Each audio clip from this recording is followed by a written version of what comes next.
To Dangerously Skip Permissions. I am James, and I'm here with Anjali Shrivastava. Anjali, thank you so much for joining me today.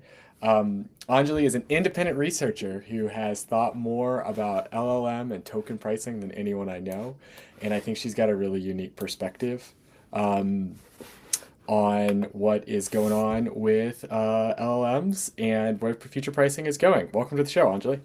Thanks, James.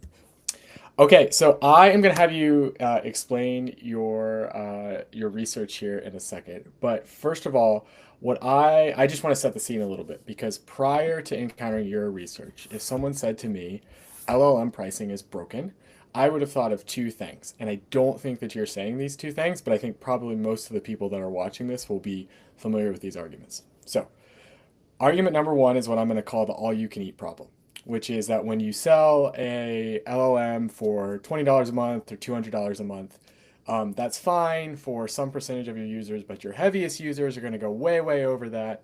And the best use cases for these things push people towards that, like coding. And so then because of that, Anthropic and OpenAI aren't making money, or Cursor is not making money, and therefore LLM pricing is broken.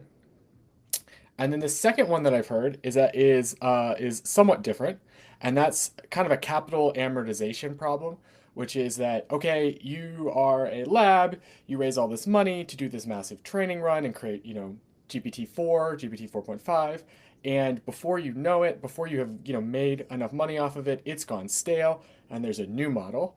And so then because of this, the major labs are not good businesses, and they're not making any money. But if I'm following you correctly, you actually have a third reason that pricing is broken. Is that am I correct in understanding that? A third reason, or perhaps a deeper reason that it encompasses everything you've talked about. Yeah. Um, like, yeah, I mean, I did write the piece that we're going to talk about today in reaction to like this higher level discourse that kind of stayed at the surface of like, oh, there's a clear margin issue. This is a clear business model issue. And that was like rooted in like people's understandings of like users' willingness to pay and like generally how we think about like value as captured by businesses. But like it is my belief that like none of this is as simple as a margin problem, but actually it's a scaling problem that's like rooted in the physics of how large language models work. And we'll talk through why and how I came to this realization. But like at the crux of it, the takeaway is that like the more users you have, the more unpredictable your costs become because of the fact that a token is not like a stable unit of cost, which that like simple idea that your costs become more unpredictable and like more, potentially more expensive with scale sort of flies in the face of everything we as an industry understand about growth playbooks and how Mm. software typically scales. So yeah, that was my conclusion that I'm front loading here, but obviously there was like a series of realizations and evidence that got me to that point. Yeah, I'm glad you called it deeper because in my notes here I had like that this is a more fundamental problem. Because if it was just about, too many the super users are the wrong percentage of, the audience, like to some extent that's kind of a straightforward business problem. You like bump the cost of the subscription up, or you create a new tier, or you add some like limitations at the top end. Um, but you are saying that you think that there's good evidence that uh, tokens are not actually a good unit of cost. Do you want to unpack that a little bit? Yes. Um, and it's a sort of simple statement that requires a lot of explaining to like actually understand the meaning of. So if I start rambling, please cut me off, or if I say something that doesn't make sense. Anyways, yes, a lot of this argument hinges on the fact that a token is not a stable unit of cost, Yeah. like you just said, which also means that a token is not a stable unit of compute. And that's my way of saying that like not all tokens are created equal, right? And I think this is obvious to anyone who works in inference, but to the rest of us who are outside of these labs, it's very easy to look at the way the APIs are priced, and to think that cost is just like scaling linearly with each incremental token, right? Like I think GPT-5 costs about $1.25 per million tokens, so that's like a flat rate. Like we can do that arithmetic very easily. But that's not actually how cost is growing because attention is quadratic with respect to the current context size. And that is because of the autoregressive nature of the transformer that like underlies all these large language models, right? So in layman's terms, like that means like these large language models, before generating each new token, it's looking at every previous token that's in the context size, which means, if you can think in big O notation, which a lot of us, are familiar with, like you can pretty easily grok that like these inference APIs are linearly pricing these fresh tokens, Mm, where the true compute cost is scaling quadratically, mm, because it's doing this look back every time. And there's obviously like a lot of optimizations going on. It's probably not purely quadratic, like mm, the models are caching tokens, mm, they're compacting context in various ways. But no matter what, like you can pretty confidently say that like a token at the very end of a long conversation costs an order of magnitude more than a token at the start of the conversation. mm. And this is true for every product, but you can like, once you start thinking about that in scaling laws, you can see how this stuff might start compounding when you get into the world of agentic workloads that are like very unbounded and more open-ended, and can cause like longer and longer recursive loops. Yeah, let's actually pause a little bit on when you say that like the token scale quadratically.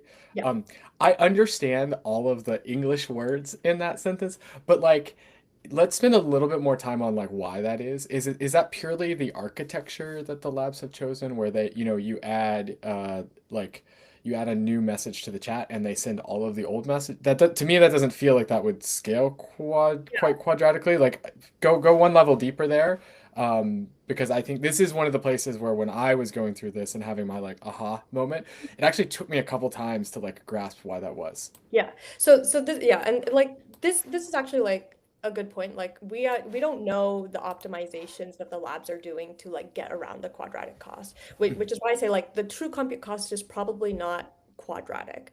But when you look at how transformers work, which is like the base architecture that all of these models are built off of, like not just large language models, even like vision transformers, like this is the core mechanism behind like the famous attention is all you need paper, right? Like this is how transformers work, which is like, even if you're doing just simple next token prediction, in order to predict the next token, transformers look at all of the tokens that are in your context window. So like I started the argument there that's like this is not rooted in like data or like any of the anecdotal evidence that like hopefully we'll get to, and like specifically talking about personal anthropic, but like this is just more like first principles. How do these models actually work? Right. Like and that was like the starting intuition. Um, but I have no idea. I don't work No, in no, and I'm not trying to get you to a point estimate, but I'm trying to yes. build people's intuition Yeah. for like why when you add one more message to a thread, like basically why should I be thinking that as non-linear? Yeah. Because like approaching this as somebody who uses ChatGPT a bunch, uses Claude a bunch, uses Claude Code a bunch, uses vision models a little bit.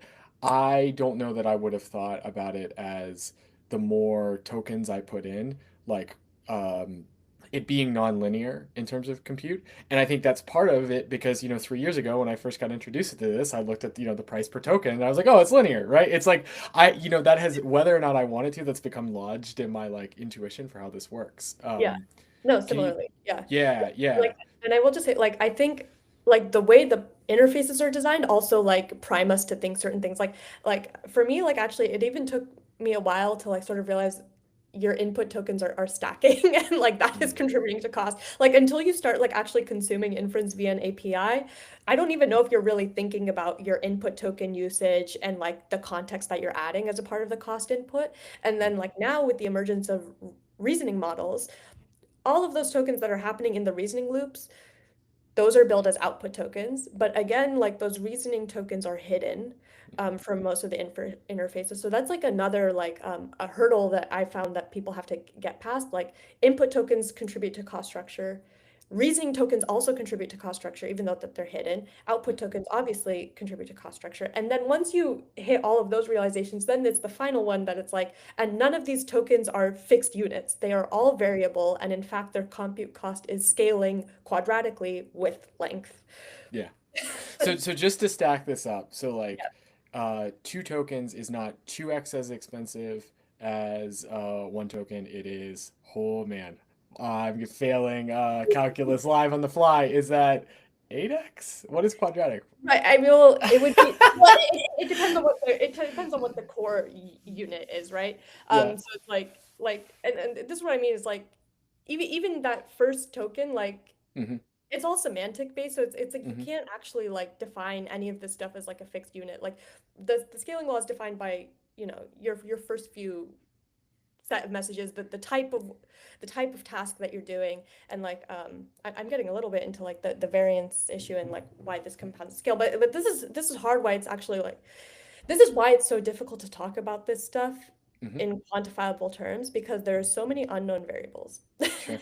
And Well, like, that's what I was going to kind of walk through is like yeah, on one hand, just before you add thinking and reasoning, um, before you add heavy workloads, right, or like agentic flows, yeah, you have the basic problem that 20 tokens is not 2x as expensive as 10 tokens. It is like quadratically more expensive. So that yes, just by itself is not normally how we think about things scaling. And then you add thinking, which adds another level of complexity because a model sometimes, I mean, I see this with the agent that I'm building, sometimes with the, effectively the exact same prompt, or even sometimes when I'm evaling literally the exact same prompt, it will create multiple child tasks and think for a really long time. And other times it'll be like, no, I'm good, I got this. Uh, and oftentimes the end result, from my perspective, is exactly the same. So then you've got the thinking that makes it more expensive, yep, which that I feel like I do have some intuition for because you can kind of see sometimes the model thinks for a long time, sometimes it doesn't. And then you've got this third problem, which is that you go through in your piece, which is variance and complexity of workflows. Talk to me a little bit about how that like actually hits the labs, and like yeah, how does that work? yeah. And this is where I think the true like potential for cost to explode comes from. It's variance and it's heterogeneity in usage, right? Mhm. In users and in their patterns. It's variance in the types of tasks that they submit, and the volume of tasks that they submit. And and all of this compounds because of that very fundamental insight that we just talked about, which is a token itself is variable, Mhm. and that is rippling through like each layer. Because a Mhm. task that I submit or that you submit is comprised of input tokens, reasoning tokens, output tokens, which all of which are variable. And then I might be submitting 3 tasks, 10 tasks. I Mhm. might I might have like multiple instances of Claude Code spinning. You know, I might be a poor prompter and not very efficient. And just like be re-prompting, right? So much of this is dependent on like, for lack of a better term, user skill level, Mhm. and the types of workloads that they're using these agents for. Totally. And so then Um, talk us through some of the evidence. Like, okay, so you Yeah. you said that you started this kind of from first principles and kind of understanding where, like transformer architecture. Yeah. But like, what really compelled me was as you kind of started to go through, and I felt like I had an inside peek into understanding the world of like what's been happening over the past, call it 12 to 12 months in agentic coding world. Like, walk me through. Yes, yeah. So like I started the argument with the fact that, from first principles and the transformer architecture, but no, like I started looking at this issue seriously because of the cursor pricing drama that happened Hmm. earlier this year, and like really trying to like steel man like why are the labs and why are these startups doing what they're doing? Because none of this is making sense to me. And that's how like all of this kind of emerged. So yeah, I don't know. Testing my recall. Let's see how I remember the exact sequence of facts. But as I remember, Cursor, which I assume everyone watching is familiar with Cursor. It's If you're not familiar with Cursor, leave and come back when you are. yeah, exactly. Yeah. AI generated, yeah, code, ID, all that stuff. They started with like a very classic like SaaS model, right? So they offered a $20 per month subscription, with unlimited usage. And back in, I think it was mid-June, if you recall, they very, very abruptly switched their pricing plan. Um, rolled back on unlimited usage, and then they started charging for anything that exceeded that $20 limit for usage-based pricing. They were very unclear in their communications. It led to a lot of backlash. Like two things became obvious like after they did this change. So one, like you started to get an inside peek into like this variance in task complexity that I was talking about, because like some users were literally hitting this $20 limit after like two or three prompts. Hmm. And it's like how is that possible? Hmm. Like $20 for an entire month is what they were charging before, but like users were hitting this limit within two prompts, presumably in a single session. Like what's going on? So that is when people started to seriously question the margins and like the business model of Cursor specifically, right? And in parallel to that, like there was a lot Hmm. of people who were just sort of seeing what Cursor did as like a rent-seeking move, right? Like they were like, okay, this is clearly like a flip, Yeah, and like them trying to start to maximize their profits. sure. For me, I was like that did not pass my gut check, only because I've worked in monetization and pricing teams like for most of my career, and I'm like the pricing changes usually go through a lot of people and like a lot of teams, and like it just didn't seem to jive with like the communications that Cursor had put out in their, Or up until even like the moment in the market, right? Like it's yeah, not normally you see a company switch from like towards value. At first, they just want to prove that they can monetize it.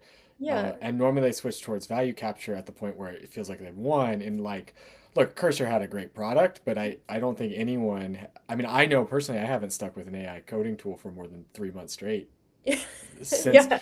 the 2022. Maybe like ChatGPT 4 is the one that like stuck with me for the longest. So it's been a long Yeah. time, you know? Yeah. Yeah. Yeah, no, yeah, that's a really good point. But yeah, like it seemed too early, and also their pricing changes seemed too rushed for it to be like a thought out like profit maximizing move. So I was like, maybe there's something going on here. And then a few weeks later, another story came out that actually OpenAI and Anthropic had raised their prices on Cursor before Cursor's pricing change came out. Mm. So then, like for this story didn't quite hit the mainstream, but for the people who did see this, they were like, "Oh, okay, that explains why Cursor raised their prices. Their upstream providers raised it, right? And like Cursor's move was like reactive and defensive. But like here's where like I really started to be like, this is not making sense to me, because like OpenAI and Anthropic are pretty flush with capital, and that they Hmm. definitely are not in a state where they're, profit maximizing.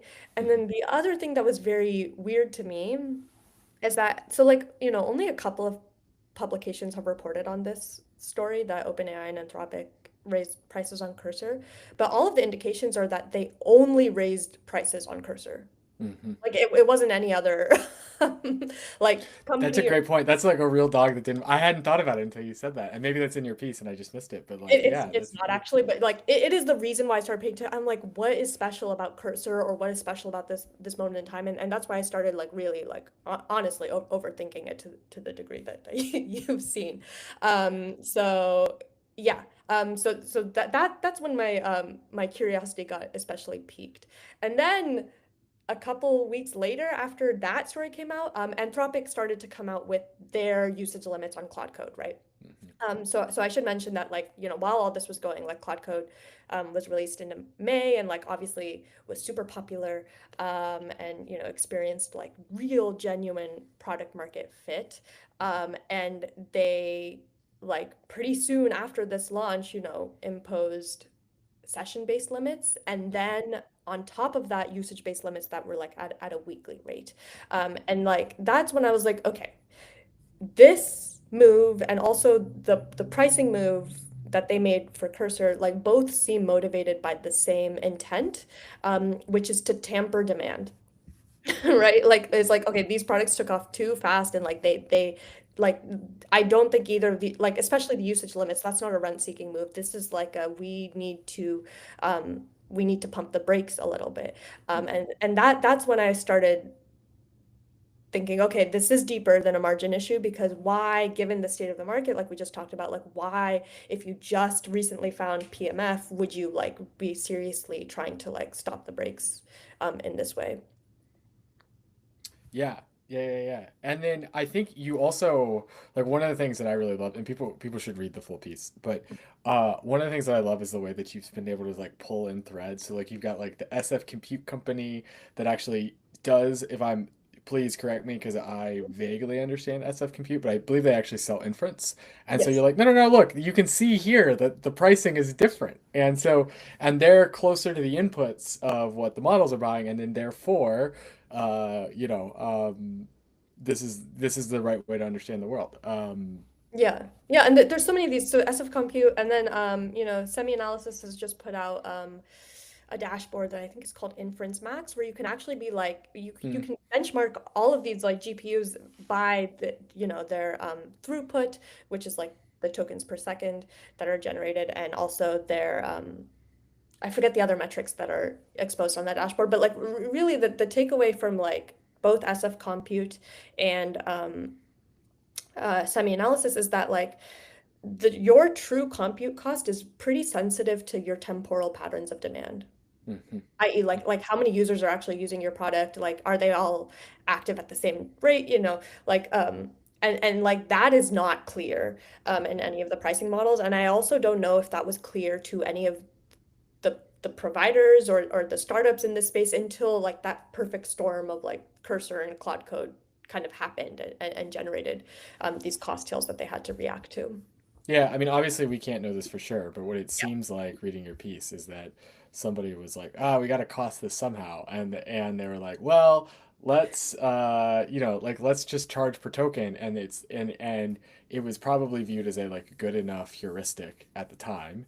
And if your analysis is correct, you're in a situation where you're like actually not probably running into that many of these like runaway costs because you don't have that many users. You probably have a pretty homogeneous like query set. At that point in time, it's not really coding that's the primary use case, or if it is, it's um, like autocomplete. It's not like, hey, build this dashboard for me, which can like, or build this product area for me. Yeah.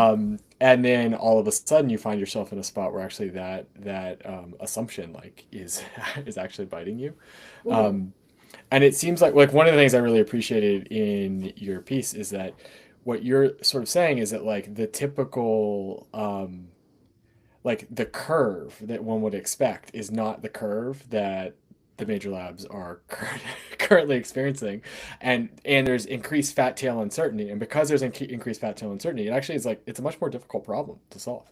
Yeah, yeah, and this is the part that's speculative, but it certainly seems to be the case based off of like all the anecdotal evidence that I was able to compile by looking at the Cursor and Anthropic issue with such detail. But yeah, it does seem like all of the variance that we talked about and all the variables where that seem to be very fat-tailed, that variance is only growing with scale. And like that is also why I believe these issues only emerged now, right? Like Mhm, that they were somewhat unexpected, or at least the pricing models weren't like reflexive to this um, potential like blow up of cost. And it's because number one, Cursor offered unlimited usage. mhm, Obviously, that was always unsustainable, but that like became especially unsustainable once we started, once the product started shifting towards more agentic and like reasoning loops. So mhm, they likely generated a large cost tail that was enough for both OpenAI and Anthropic to respond to. mhm, That was one. And then the second part is like the takeoff of Claude Code. And like more broadly, the fact that like code generation is like arguably the first domain that has found like real product market fit, right? mhm, So it's like it's this combination of like agentic workloads and so many users pouring in to this domain and like submitting all different types of tasks at the same time with varying levels of like intensity, mhm, that the probability of like all of these risks compounding increased enough such that it likely probably happened, right? They likely did exceed their budget in some ways and they had to course correct. mm, mm. Yes, I love this. So, what has the reaction been since you published this? Like, have you heard from anyone who's at one of the labs being like, "Yep, this is true," or like, "Yeah, talk to me about like." Not from the labs per se, but a lot of people who worked in inference say it does match, their intuition and what they'd expect. But like exactly like what I was just talking about, how like these issues would really only emerge at hyperscale, or if you're like processing like literally millions of tokens per like, minute. There's very few people who can actually speak to like the true distributions of this stuff or like what the actual cost structure is. Um, I will say so like a key part of my piece is this idea of fat tails and that like their cost per user curve likely doesn't follow a normal distribution, and it's probably more like fat-tailed where like these extreme costs have like a higher probability of manifesting. But like I will say, like, even if you can get those costs under control, which it does seem like is where the lab's focuses are, like, optimizing your hardware, optimizing your models, even if you can get those costs under control and maybe even get that tail to look more normal, Mhm. and shorter, this probability of like exploding compute will always emerge, right? So like for me, like at the very end, and I didn't spend as much time writing about this as I probably should have, but at the very end, I kind of flipped this and I'm like, it's not actually a pricing issue, it's a resource allocation issue. Mm, Um, where I'm like, okay, like the nature of all this stuff, the variance, the scaling issue has necessitated usage caps mhm. and has necessitated like very blunt throttles to prevent this kind of like Quotas as well. Yeah. yes, exactly. Like, in order to get around this like degradation of service, like no one wants tasks interrupted, no one wants like compute like crapping out while Mhm. you're in the middle of like an agentic workload. So like like that has necessitated usage caps. But like those throttles and like those ways that we're currently allocating resources are not carefully designed. So Mm. it's like yeah, there's ways for these usage caps or like these limits, or maybe even for it to be like more upstream and like allocating compute before each task is submitted. There's got to be ways for it to be more dynamic and more Mm. like sensitive to the actual inputs rather Mm. than just like a flat overall like some like you know putting some point at like some equilibria, which it doesn't seem like any of these um, behaviors are like actually gravitating to.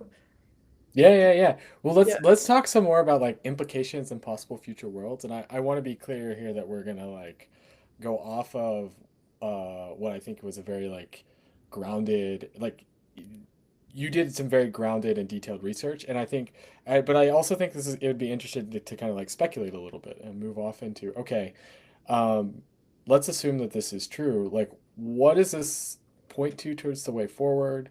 And then I just to set a little bit more context there, I like to think of the the target person that I'm thinking of that this show for is somebody who's got 3 sessions of Claude Code running at the same time, right? Mhm. Okay, so that should that person expect that they're going to be paying like $600 a month for their their Claude Code fix? Is it going to be 800? I mean, Yeah. obviously there's no way for you to know exactly, but like, how should this? What should we be expecting here? I think so. I think that person should be expecting, and they probably know this to be the case, that their true compute cost is much higher than what they're actually paying for. Mm, And also that, like, honestly, it doesn't seem like the market is ready to expose those like underlying levers of compute and cost. So like I would be shocked, honestly, to see some kind of like big pricing change that really fundamentally changes what you're paying for. So like if you are like a casual user of Cloud Code, I don't actually think your bill will be affected all that much. mm. Um, there is like kind of an interesting maybe this is really tangential and weird, but No, go, I'll go, go, go. This is where if you're going where I think you're going, this is where I was well trying to lead you. no, I know. Maybe not. I don't know. Like at least for me, it's like as I've been thinking about this as like a resource allocation problem. Like obviously, it is like a key problem for the labs to kind of like identify like and predict some characteristics of the workload to like be able to allocate compute before. But like also like it is kind of like a mental reframing for me where I'm like, oh, like my cognitive bandwidth is also like a scarce asset. So it's like when I'm thinking of like allocating resources, like I'm also kind of thinking of like, okay, like what are the things I actually like don't want to be thinking about and like um want the LLM to Yeah, handle. attention is all you need is actually a really like I feel like it is like such a deep statement, especially for this world Yeah. of like creating with LLMs because in a situation where like I feel totally unbounded in terms of the software that I can create using an LLM. Um, and really the question is like, what do I want to pay attention to for, 36 hours a week or whatever? Yeah. Assuming that some time is going to be interacting with people. And I think about that a lot. I don't know, maybe other people don't do too, but No. it has like really been like, oh man, what do I want to pay attention to? Yeah, yeah, attention, like cognitive bandwidth. There's like this really weird thing where you can like develop a felt sense of like how you work with the model and then like kind of like mentally scale that out Mhm. to like how the labs think about their model, which maybe is like an underrated lens for analysis. Okay, do you think there are going to be other pricing models that come out? Like, are we going to be directly, like, so I have an app that has an agent. I get smacked by Gemini's quotas, like, somewhat repeatedly. Shout out to them. If you want to raise it, here I am. But yeah, like, talk to me. Like, is there going to be a new pricing model? Are there other pricing models you think should be explored? Absolutely. So I will say, so there have been like they've been making like very incremental, tiny changes to these pricing models, right? So I think both Gemini and Anthropic, with their most recent API pricing models, they've actually introduced different rates depending on your context limit. And I can't recall the numbers off the top of my head, but basically, like for prompts that are less than 200,000 tokens, they have a cheaper price, and for prompts greater than 200,000 tokens, they have a more expensive price, which aligns with what we were saying earlier, which is that, your price um, is scaling with length. So that's a new form factor. But it's small, right? Like these are like very tiny changes that are unlikely to actually address the scope of the problem, but Sure, are probably reflective of like um, labs' willingness to experiment, right? Because like sure. as we saw with Cursor and Anthropic, like making very big changes um, often results in customer backlash. And given how much is riding on this thing right now, and like how much is Well, this is my next question is the I feel like we are about to enter a new phase in this AI experience. So I feel like the phase of like so 3.5 to ChatGPT 4 like is this explosion.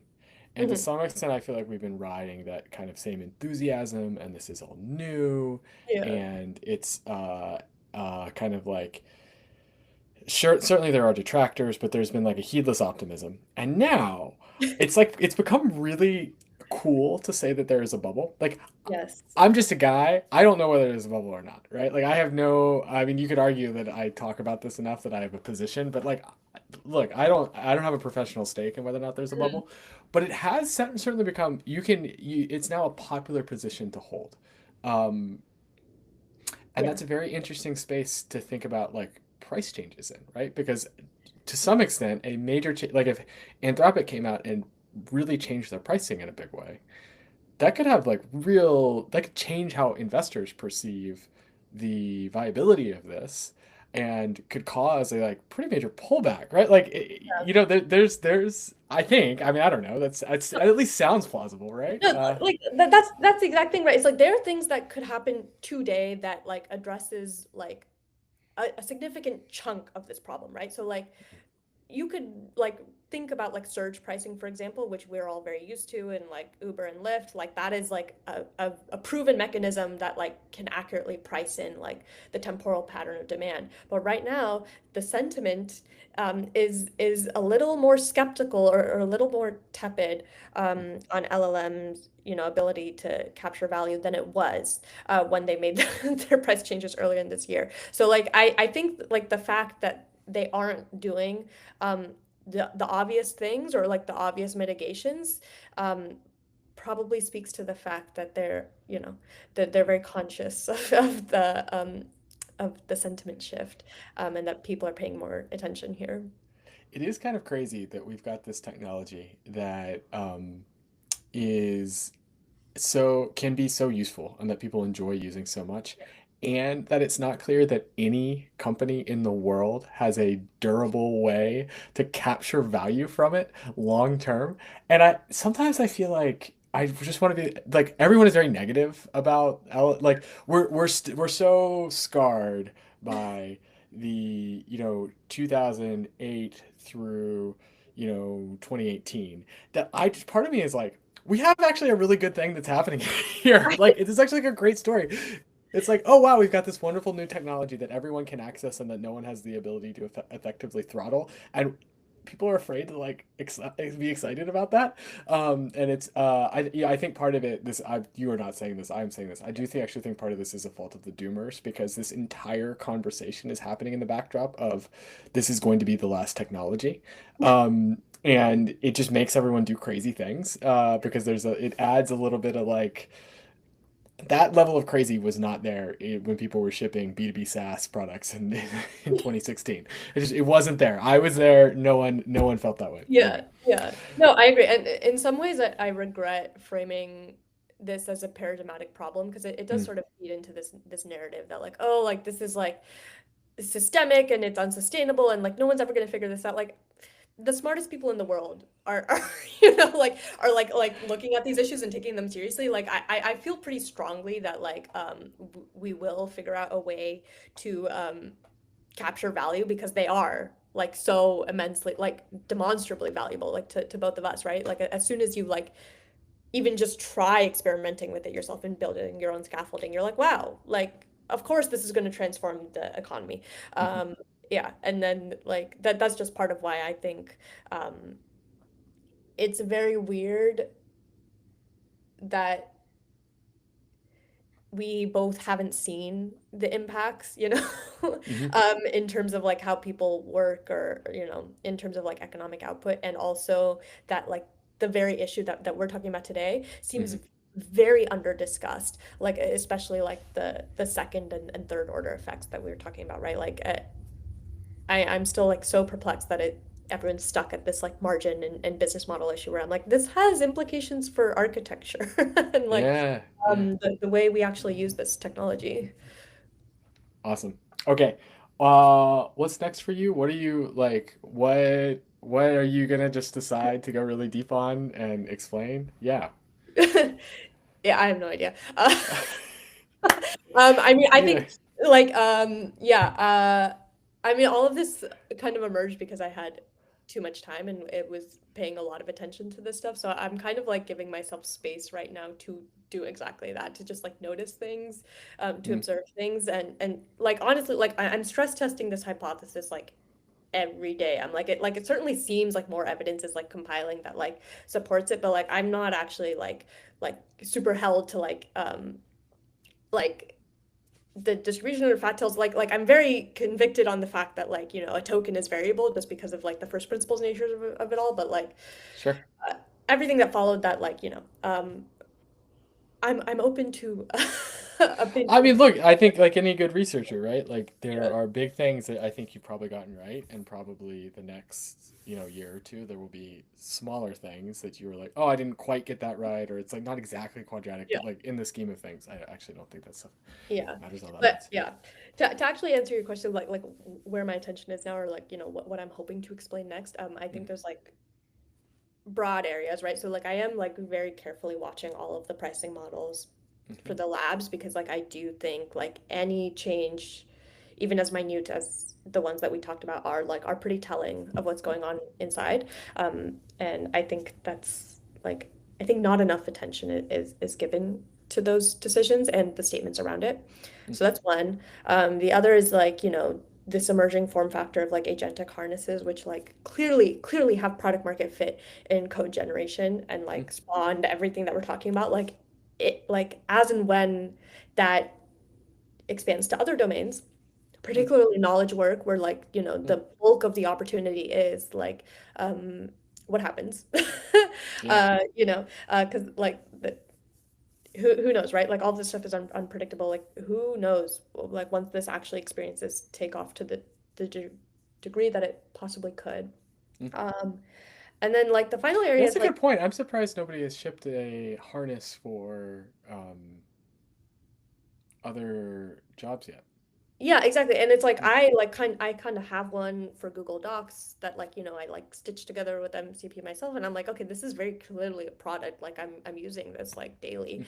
Mhm. But like maybe they haven't yet because of what we're talking about because now they know that, you know, this is more expensive than, you know, initially thought or maybe there's other challenges um about knowledge work which is like inherently messier, I think, than code. Yeah. But yeah, we'll put that aside. The other Mm. thing that I think is like I think economics is a broadly useful lens to analyze AI through. So like that's like another thing that I'm just like wanting to be better versed in. And like our mutual friend Soren Larson is you know very clear economic thinker and you know was a key partner on this analysis and really informed a lot of my Yeah, thinking. Soren is the best. Yeah, maybe you should have him on. Like he has so many I perspectives. definitely want to. He totally his distribute even the context has context. It's like that just slapped me. And I haven't it's another one of those things where I'm like I haven't been able to unsee it. I didn't see it until he brought it to me and now I can't unsee it. Yeah. Yeah. But like, yeah, all of these things that we're talking about of like, you know, allocating resources, like optimization within constraints, like principal Mm. agent problems, like so much of these problems have like vast literature from economists, and I think it's very useful Mm. for thinking about AI. So that's another area where I'm just like trying to go deeper on. And if people want to find more of your work, how do they do you have a Substack yet? Can I create the Substack for you? Do I have to go and look for the Google Doc every single time? Like how do I make sure that when the new thing comes out I get it? Yeah.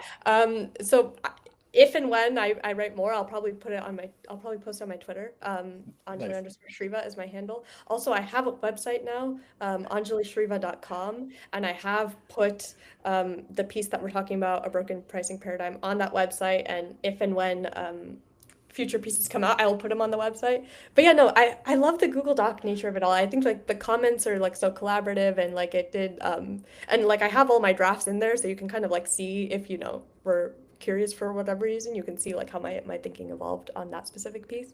It is Um really cool. I do love it. I always am afraid I'm not gonna find the next next thing, but it is great. Like it is okay, great well that I'll you send it to you if the next thing comes out and yeah, I'll get yeah, first that's awesome. I get a personal email. then yeah. Well, awesome, Anjali. Thank you so much for spending this time with us. Thank you for your research, and I can't wait to read more. Thanks, All right. James. All right.